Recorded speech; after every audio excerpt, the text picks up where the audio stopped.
আমার ছেলের সাথে আমি কিভাবে কাজ করলাম সেই গল্পটা আজকে তোমাদের বলবো। আমি জানি এসব গল্প কেউ কখনো কাউকে বলে না, তবুও আমি বলবো।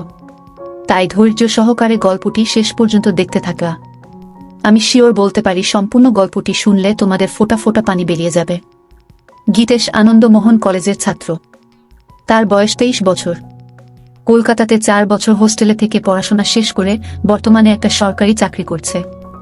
গত বছরই চাকরি পেয়েছে আর এবছর কলকাতায় ট্রান্সফার হয়েছে।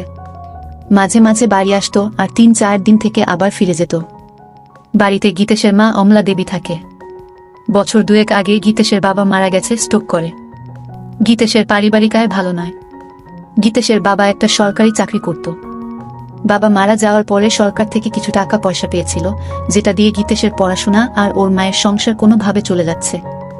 অমলা দেবীর বয়স 42 বছর এবং খুব সুন্দর দেখতে। এই বয়সেও নিজের যৌবন ধরে রেখেছে। অমলা দেবী স্বামী মারা যাওয়ার পরে সে একাই থাকত আর মনে মনে ভাবত ছেলের কলকাতায় ট্রান্সফার হওয়ার পরে ছেলের একটা বিয়ে দিয়ে ছেলে বউকে নিয়ে সুখে শান্তিতে থাকবে। অমলার এক বান্ধবী গৌরিতা অমলার বাড়ির কিছু দূরেই থাকে। গৌরিতার স্বামী সেনাবাহিনীতে চাকুরি করা কালীন মারা যায়। গৌরিতার একটাই মেয়ে গোমতী। গৌরিতার বয়স 40 বছর আর মেয়ে গোমতীর বয়স 21 বছর, কলেজে পড়ছে। গৌরিতার আর্থিক অবস্থা অনেক ভালো, নিজেদের 2 তলা বাড়ি আছে। গৌরিতা অমলাকে বলেছে যে গীতেশের সাথে গোমতীর বিয়ে দিতে, কারণ গীতেশকে খুব পছন্দ গৌরিতার। গীতেশরা ভাড়া বাড়িতে থাকত। একটাই ঘর, রান্নাঘর আর বাথরুম। যেহেতু অমলা স্বামী মারা যাওয়ার পরে একাই থাকত, তাই কোনো অসুবিধে হয়নি, কিন্তু এবার গীতেশ ফিরে এলে একটা ঘরে কিভাবে চলবে সেটাই অমলা চিন্তা করছিল। তাই একদিন অমলা গৌরিতাকে এই কথাগুলো বলল। গৌরিতা সব শুনে বলল, অমলা তোকে তো আমি বলেছি গীতেশ কলকাতায় ট্রান্সফার হয়ে এলে এক শুভক্ষণ দেখে গীতেশ আর গোমতীর বিয়েটা দিয়ে দেব আর আমরা সবাই মিলে এই বাড়িতেই থাকব। এত বড় বাড়িতে শুধু আমরা 2 মা মেয়ে থাকি, তোরাও এখানে চলে এলে সবাই মিলে আনন্দ করে থাকা যাবে। অমলা গৌরিতার কথা শুনে আনন্দে বলল, আমি ছেলে এলে ওর সাথে কথা বলে তোকে জানাবো। কিছুদিনের মধ্যে গীতেশ ফোন করে জানালো যে শুক্রবার সে বাড়ি আসছে। প্রায় 6 মাস পরে গীতেশ বাড়ি ফিরছে বলে সেদিন অমলা ভালো ভালো রান্না করে রেখেছিল। তারপর স্নান করে একটা ভালো শাড়ি পরে ছেলের জন্য অধীর আগ্রহে অপেক্ষা করছিল। প্রায় 11টা নাগাদ গীতেশ বাড়ির সামনে এসে দরজায় কড়া নাড়ল। অমলা দরজা খুলে দেখল 3-4টা ব্যাগ হাতে আর কাঁধে নিয়ে গীতেশ হাসি মুখে দাঁড়িয়ে আছে। ঘরে এসে ব্যাগগুলো নামিয়ে মাকে জড়িয়ে ধরল গীতেশ। অমলাও গীতেশকে জড়িয়ে ধরে থাকলো কিছুক্ষণ। তারপর ছেলের হাত থেকে নিজেকে ছাড়িয়ে অমলা বলল, অনেক বেলা হয়ে গেছে গীতেশ, যা স্নান করে নিয়ে আগে খেয়ে নে, তারপর না হয় ব্যাগগুলো থেকে সব বার করবি আর গল্প করা যাবে। গীতেশ বলল, ঠিক বলেছ মা, খিদেতে পেট জ্বলছে, আমি তাড়াতাড়ি স্নান করে আসছি, তুমি খাবার বাড়ো। এই বলে গীতেশ বাথরুমে চলে গেল। ভেতরে দেখল ওর মা ওর জন্য একটা হাফ প্যান্ট আর তোয়ালে রেখে দিয়েছে। তাই দেরি না করে ভালো করে স্নান করে গীতেশ হাফ প্যান্ট পরে খালি গায়ে বাইরে এসে দেখল মা খাবার বেড়ে মেঝেতে বসে আছে। গীতেশ মায়ের উল্টো দিকে বসে খেতে শুরু করল। খেতে খেতে মাকে দেখছিল গীতেশ আর মনে মনে ভাবল যে মাকে আগের থেকে যেন আরো সুন্দরী লাগছে। অমলা সেটা দেখে জিজ্ঞেস করল, কি এত দেখছিস গীতেশ? গীতেশ বলল, তোমায় দেখছি মা, তোমায় এই শাড়িতে খুব সুন্দর লাগছে। এটা কি নতুন শাড়ি? অমলা বলল, না রে, এটা পুরনো শাড়ি, তবে খুব কম পরেছি বলে এটা নতুনের মতো লাগছে। গীতেশ বলল, মা চাকরি তো আমি পেয়ে গেছি, এবার আর তোমার কোনো দুঃখ রাখবো না। অমলা হেসে বলল, সে আমি জানি গীতেশ, আমি এখন অনেক নিশ্চিন্ত যে তুই এবার আমাদের 2জনের সংসার চালাতে পারবি। এই শুনে গীতেশ এসে বলল, সে আর বলতে না, আমার সুন্দরী মাকে আমি এবার থেকে সুখে রাখব। গীতেশের কথা শুনে অমলাও হেসে উঠল। এইভাবে কথা বলতে বলতে 2জনে খাওয়া শেষ করল। অমলা থালা বাসন নিয়ে রান্নাঘরে ধোয়ার জন্য চলে গেল। গীতেশ হাত মুখ ধুয়ে ঘরে এসে ব্যাগ থেকে জিনিসপত্র বার করতে শুরু করল। একবার রান্নাঘরের দিকে তাকিয়ে ব্যাগ থেকে 2টা বাংলা গল্পের বই তাড়াতাড়ি বের করে নিয়ে নিজের বইয়ে তাকে লুকিয়ে রাখল। কিছুক্ষণ পরে অমলা ঘরে এসে বিছানায় বসল। অমলা ছেলের সব জামা প্যান্ট একদিকে সরিয়ে রাখতে রাখতে বলল, তোর সব জামা তো পুরনো হয়ে গেছে, এবার কিছু নতুন কিনে নিস। গীতেশ বলল, ঠিক আছে মা, এই মাসের স্যালারি পেয়ে তোমার আর আমার জন্য নতুন কাপড় কিনব। তারপর গীতেশ সব জিনিস বিছানা থেকে সরিয়ে অমলার মুখোমুখি বসে গল্প করতে শুরু করল। অমলা বলল, গীতেশ, এখন তোর কিরকম লাগছে? পড়াশোনা করে চাকরি করছিস, এবার কলকাতায় ট্রান্সফার হয়ে গেল। গীতেশ বলল, সেরকম কিছু না, কিন্তু এবার থেকে তোমার সাথে থাকতে পারবো, এই জন্য আমি খুব খুশি। এই বলে মায়ের কোলে মাথা রেখে শুয়ে পড়ল। অমলা ছেলের কথা শুনে খুব খুশি হলো আর গীতেশের মাথায় হাত বুলিয়ে দিতে লাগলো। গীতেশ শুয়ে শুয়ে অমলাকে দেখছিল আর মনে মনে ভাবছিল মাকে সত্যি খুব সুন্দর দেখতে।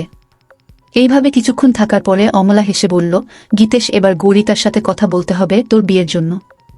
গীতেশ তখন মায়ের কোল থেকে মাথা সরিয়ে উঠে বসে বসে মায়ের দুই কাঁধে দু হাত রেখে বলল, না মা, এখন নয়।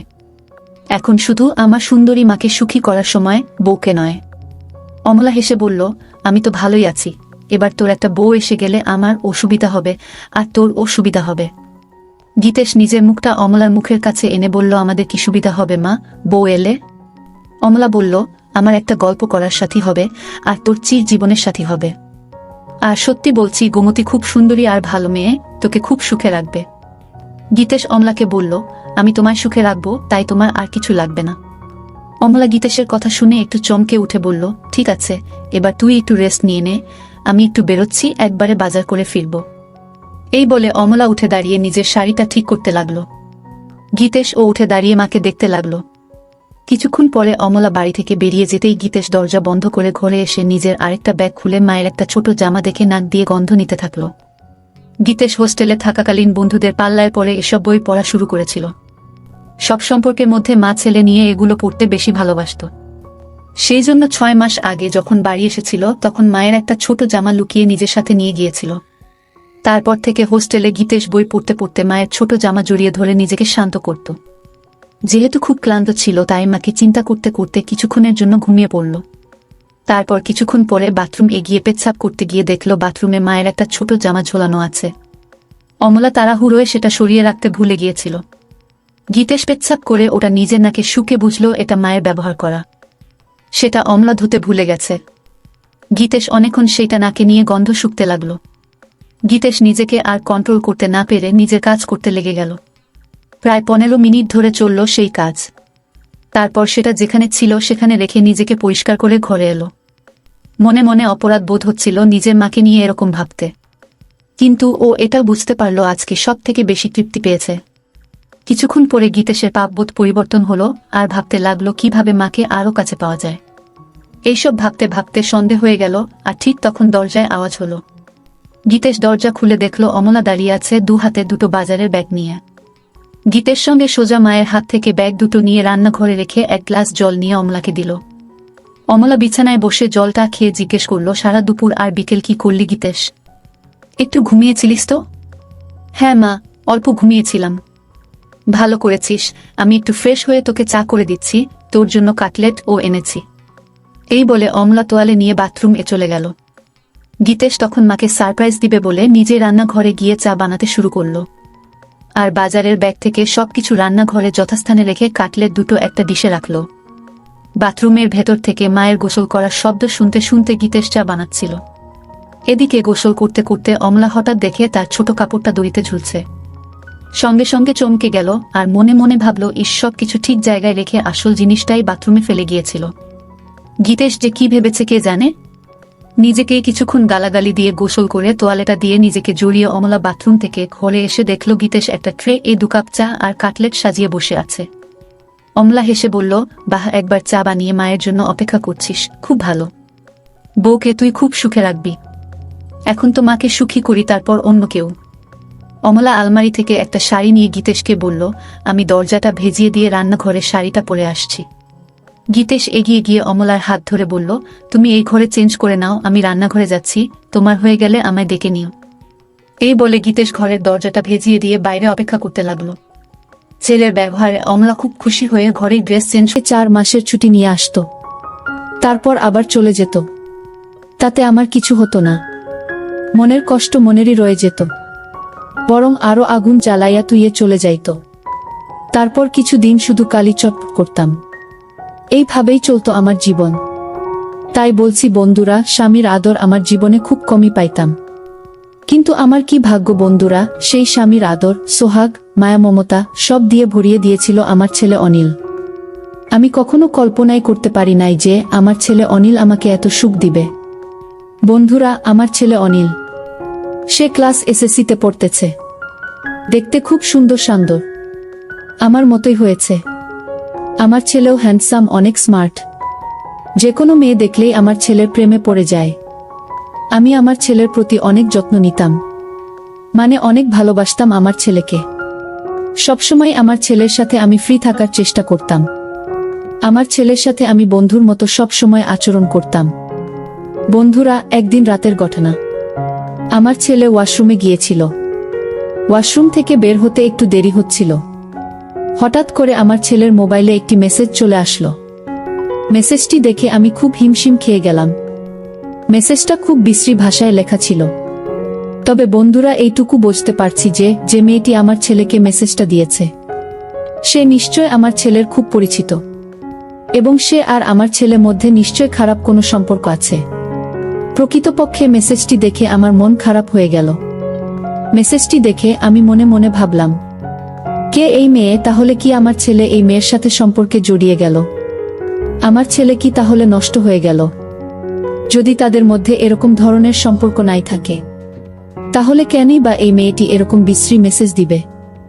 মেসেজটি দেখে আমার মনটা খারাপ হয়ে গেল। মনে মনে ভাবলাম, তাহলে আমার ছেলেকে কি আমি জিজ্ঞেস করব মেয়েটিকে? কিছুক্ষণ ভেবে তারপর ভাবলাম, যদি আমি আমার ছেলেকে জিজ্ঞেস করি, তাহলে সে হয়তো কষ্ট পাবে না, আমাকে বিকল্প চিন্তা ভাবনা করতে হবে। যেভাবেই হোক এই মেয়ের কাছ থেকে আমার ছেলেকে বাঁচাতে হবে। তা না হলে আমার ছেলের পড়ালেখা সহ আমার ছেলের ভবিষ্যৎ একেবারেই শেষ। পরের দিন আমার ছেলে স্কুলে যাবে। ছেলের পেছন পেছন আমিও গেলাম, কিন্তু আমার ছেলেকে বুঝতে দিলাম না যে আমি তাকে ফলো করছি। স্কুলে যাওয়ার কথা বলে আমার ছেলে দেখলাম স্কুলে না গিয়ে সে অন্যদিকে যাচ্ছে। আমি ওর পিছন পিছন ছুটলাম। কিছুক্ষণ যাওয়ার পর দেখলাম একটা মেয়ে আমার ছেলের জন্য দাঁড়িয়ে রয়েছে। আমার ছেলেও তার কাছে চলে গেল, এবং তারা সেখান থেকে অন্য কোনো এক জায়গা চলে যাচ্ছে। আমি তাদের পিছন পিছন গেলাম। যাওয়ার পর দেখলাম তারা এমন এক জায়গায় গেল যেখানে মানুষ সচরাচর যায় না। একেবারে নির্জন জায়গা, খুব কম মানুষই সেখানে যায়। আমার আর বুঝতে বাকি রইল না, আমার ছেলে নষ্ট পথে চলে যাচ্ছে, যে পথ মোটেও তার ভবিষ্যতের জন্য ভালো না। তারপরেও তারা সেই নির্জন জায়গায় কি করে তা জানার জন্য এবং তা নিজের চোখে দেখার জন্য চুপি চুপি সেখানে গেলাম। আমি দেখতে পেলাম তারা জঙ্গলে একটি খুঁড়ে ঘরের ভিতরে প্রবেশ করছে, তাও আবার ভাঙ্গা, মনে হচ্ছে অনেক দিনের পুরনো। চোখের পলকেই তারা দুজন সেখানে ঢুকে গেল। আমিও চুপি চুপি তাদের পিছনে গেলাম। ভাবলাম আজকে তাদেরকে হাতে নাতে ধরবা। তারা ঘরে প্রবেশ করার পর আমি চুপি চুপি করে সেই ঘরের জানালার পাশে গেলাম। তারপর আমি সেই খুঁড়ে ঘরের জানালার পাশ দিকে একটু উকি দিলাম। জানালা দিয়ে উকি দিতেই যা দেখলাম তাকে আমার দু চোখ মুজে গেল। অনেক কষ্ট করে তাকালাম।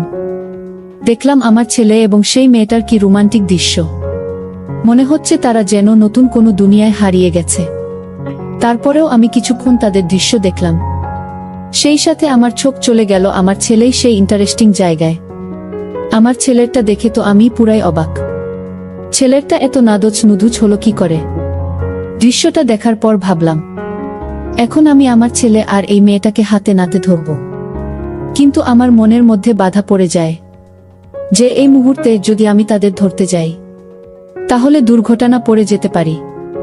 দৃষ্টি কিছুক্ষণ দেখার পর আমি তাদেরকে সেখানে কিছু না বলে বাসায় চলে আসলাম। তবে দৃশ্যটি দেখার পর বারবার তাদের সুন্দর দৃশ্য চোখের মধ্যে ভাসতেছে। আমি খুব চিন্তায় পড়ে গেলাম। মনে মনে ভাবতে লাগলাম কি করা যায়। আর এইসব যদি তার বাবা শোনে তাহলে আমার সাথে অনেক ঝগড়া করবে, রাগারাগি করবে, এবং কি আমাকে মারধরও করতে পারে। ছেলেকে এইসব কারাপি থেকে রক্ষা করার দায়িত্ব আমার। ছেলের এইসব দেখে মনে মনে সিদ্ধান্ত নিলাম, আজকে ছেলে বাসায় ফিরলে একটা ব্যবস্থা করব। মনে মনে এও ভাবতে লাগলাম কি ব্যবস্থা করব, কি করা যায়। এসব বিষয় তো আবার কারো কাছে শেয়ার করা যায় না।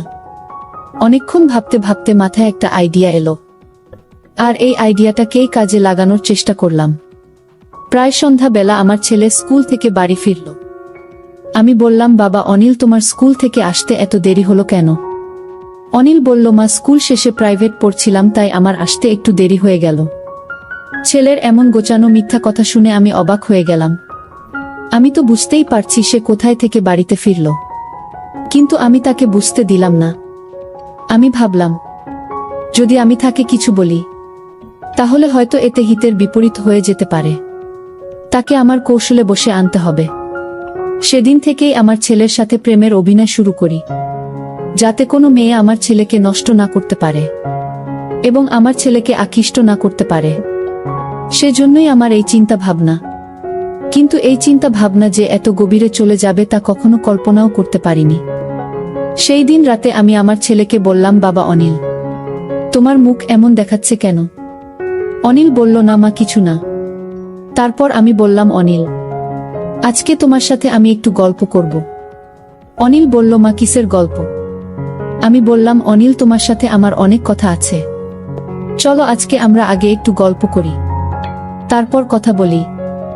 আর সেই সাথে আমি নিজেকে একটু অন্যরকম ভাবে উপস্থাপন করলাম, যাতে সে আমাকে দেখে আকৃষ্ট হয়। আমি তার সাথে ওপেন ভাবে চলার চেষ্টা করলাম। তারপর অনিল দেখছি মাঝে মাঝে আমার দিকে তাকাচ্ছে, আর কি যেন ভাবছে। তারপর তার সাথে আমি অনেকক্ষণ গল্প করলাম। গল্পের করতে এক সময় আমি অনিলকে বললাম, বাবা, আমার গা খুব ব্যথা করছে, একটা মেসেজ করে দাও। আমার কথা শুনে অনিল আমার দিকে হা করে চেয়ে রইল। অনেকক্ষণ ছেলে সেবা পেয়ে আমার ঘুম ঘুম ভাব পেল। তারপর আমি অনিলকে বললাম, বাবা অনিল, আজকে আমার খুব খারাপ লাগতেছে। তুই আজকে আমার এখানে থাকবে? কেন জানি আমার ভয় ভয় লাগতেছে। অনিল বলল, আচ্ছা ঠিক আছে মা। তারপর আমি আর আমার ছেলে অনিল একসাথে ঘুমিয়ে পড়লাম। রাত যখন গভীর হলো তখন আমি বুঝতে পারলাম কেউ যেন আমার সাথে চুপি চুপি অন্যরকম কিছু করার চেষ্টা করছে। অনেক দিন পর কারো এমন অবস্থা অনুভব করতে পেরে আমার ঘুম ভেঙে গেল। আমি বুঝতে পারলাম নিশ্চয় আমার ছেলে অনিল, কারণ আমার রুমে তো অনিল ছাড়া আর কেউ নাই। তারপরেও আমি ঘুমের ভান ধরে পড়ে রইলাম, বুঝতে দিলাম না আমার ছেলে অনিলকে। মনে মনে ভাবলাম, দেখি অনিল আমার সাথে কি করে। কিছুক্ষণ পর অনিল ভাবল, হয়তো আমি ঘুমিয়ে পড়েছি। সে তার ইচ্ছা মতো বিভিন্নভাবে আমার সাথে বিভিন্ন রকম অদ্ভুত আচরণ করা শুরু করলো। আমি ভাবলাম, মনে হয় আমার ছেলে পাগল হয়ে গেছে, আর তা না হলে সে আমার সাথে এরকম অদ্ভুত আচরণ করবে কেন? তারপরও আমি নীরব থাকলাম। যখন সে খুব বেশি পাগলামি করতেছে তখন আমার ঘুম ভেঙে যায়। আমি সজাগ হয়ে বললাম, অনিল, তুমি কোথায়? কি করছো? সে আমার সজাগ হওয়া দেখে বোকা হয়ে গেল। আমি বললাম, অনিল, সমস্যা নাই, তোমার যা ইচ্ছা তা করো, কিন্তু বাবা, আমার একটা শর্ত আছে, তোমাকে আমার ওই শর্তটা মানতে হবে। তখন অনিল বলল, মা, কি শর্ত শুনি? তখন আমি বললাম, অনিল, আজকে আমি দেখলাম তোমাকে, তুমি একটা মেয়ের সাথে একটা জায়গায় গেছো। যেখানে তুমি গিয়েছিলে সেই জায়গাটা ভালো না, তবে তোমাকে কথা দিতে হবে তুমি আর কোনোদিন সেই জায়গায় যাবে না। এর বিনিময়ে তুমি আমার কাছে যা চাইবে তাই পাবে। বাচ্চা ছেলেদের মতো আমার সাথে মাথা নাড়াতে নাড়াতে বলল, আচ্ছা ঠিক আছে মা, আমি আর কোনোদিন সেখানে যাব না। তারপর আমি বললাম, অনিল, আমি বুঝতে পেরেছি, তুমি বড় হয়েছ, তোমারও চাহিদা আছে। যদিও আমরা তোমাকে এখন বিবাহ করাতে পারবো না, যতদিন আমরা তোমাকে না বিবাহ করাবো ততদিন তুমি আমার মাধ্যমে তোমার কাজ চালিয়ে যাবে। সব কথার এক কথা হচ্ছে, এক কথায় তোমাকে ওই রাস্তা থেকে ফিরে আসতে হবে। তখন অনিল বলল, আচ্ছা ঠিক আছে মা। তারপর আমি আমার ছেলেকে বললাম, অনিল, তুমি তোমার কাজ শুরু করো। মাত্র 16 বছর বয়সের ছেলে, তারপরও গায়ে প্রচুর শক্তি।